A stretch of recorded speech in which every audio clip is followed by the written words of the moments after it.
Good evening, ladies and gentlemen. It's a great pleasure to be here in home again.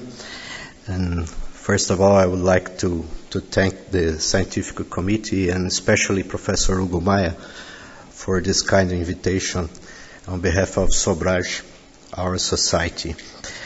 In these few minutes, I will try to share with you some aspects of our experience with menstrual suppression, and especially with continuous contraception for the treatment of menstrual symptoms. First of all, it's not a new issue. All we know, and I learned with Professor Maia, that menstruation is an inflammation. There is a point here. The fall in progesterone levels in menstrual cycle leads to increase these pro-inflammatory markers. Okay, these pro-inflammatory markers such as matrix metalloproteinase, VEGF, or COX-2, leading to the increase of prostaglandin levels. And because of this, we have, for instance, myometrial contraction and pain.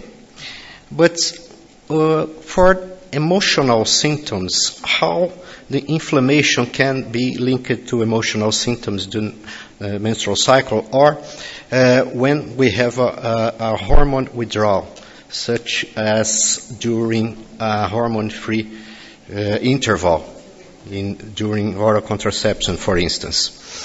Menstrual symptoms and inflammation are linked because the severity of physical and emotional symptoms depends on the production of prostaglandins in the endometrium. So the inflammation that are presented with the falling in the progesterone levels lead to the production of prostaglandins, and this is enough to reduce beta endorphin and increase the serotonin reuptake in central nervous system. Oh, we know that the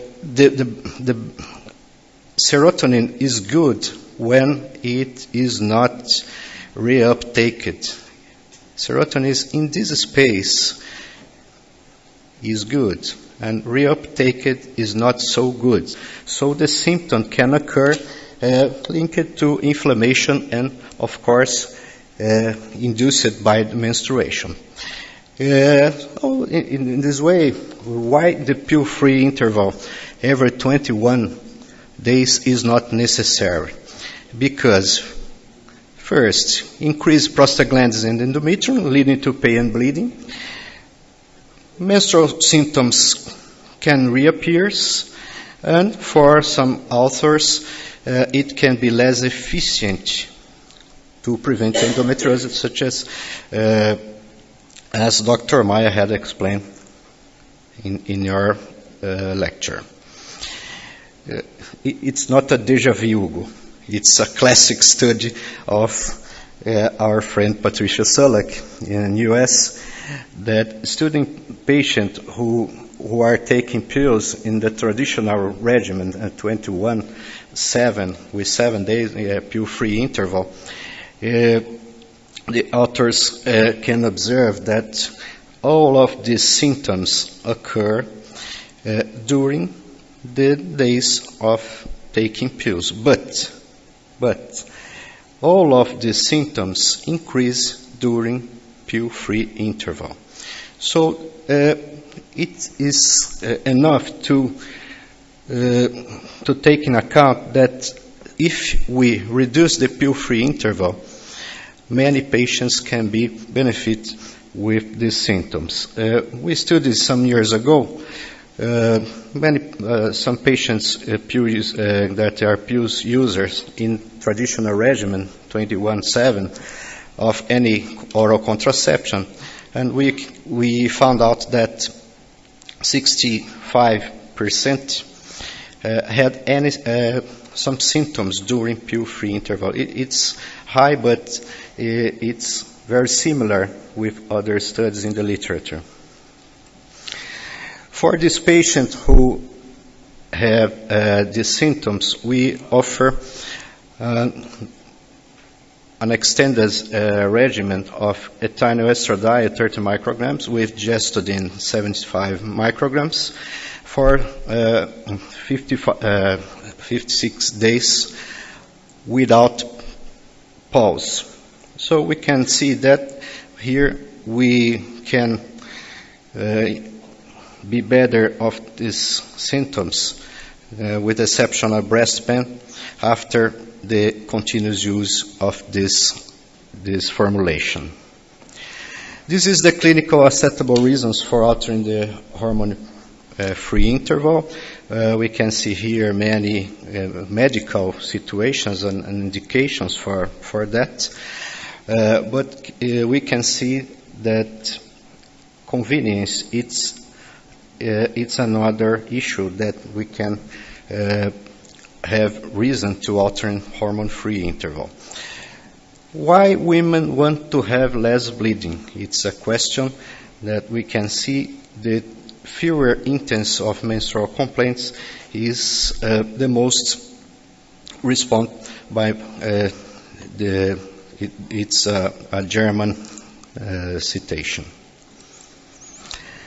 It's here we can see the first of our study with Professor Hugo Maia too.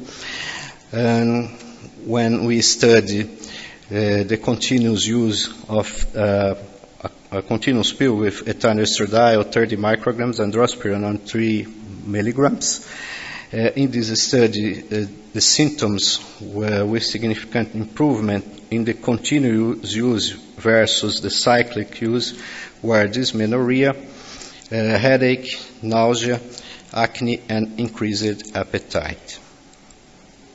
So it's our new study that was published last year, now with the lower dose of ethinylestradiol, 20 microgram, and keeping drospirenone as a progestin. In this study, we saw the menstrual-related symptoms.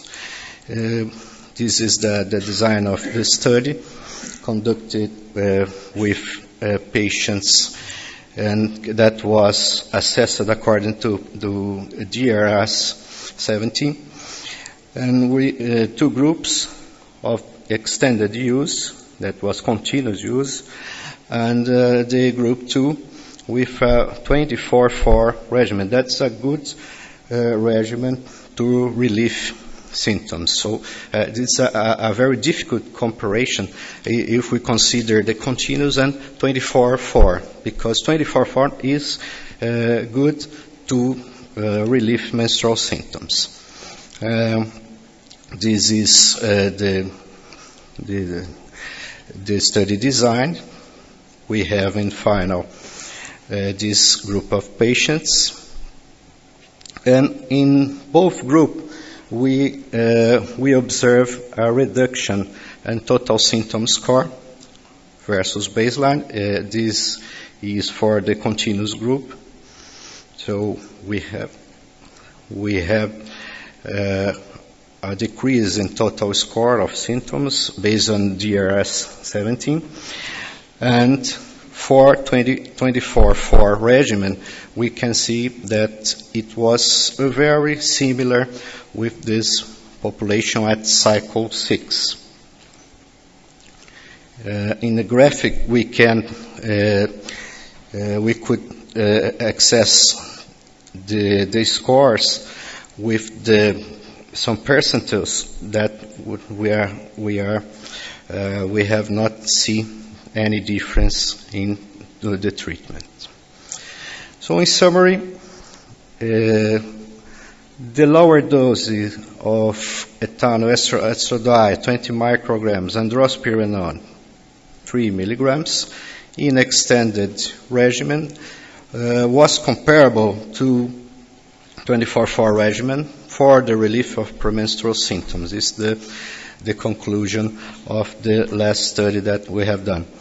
However, the analysis of the variation relative to baseline values after each 28-day treatment interval show significantly greater reduction in the total symptom score in women using the extended regimen. Thank you very much for your attention.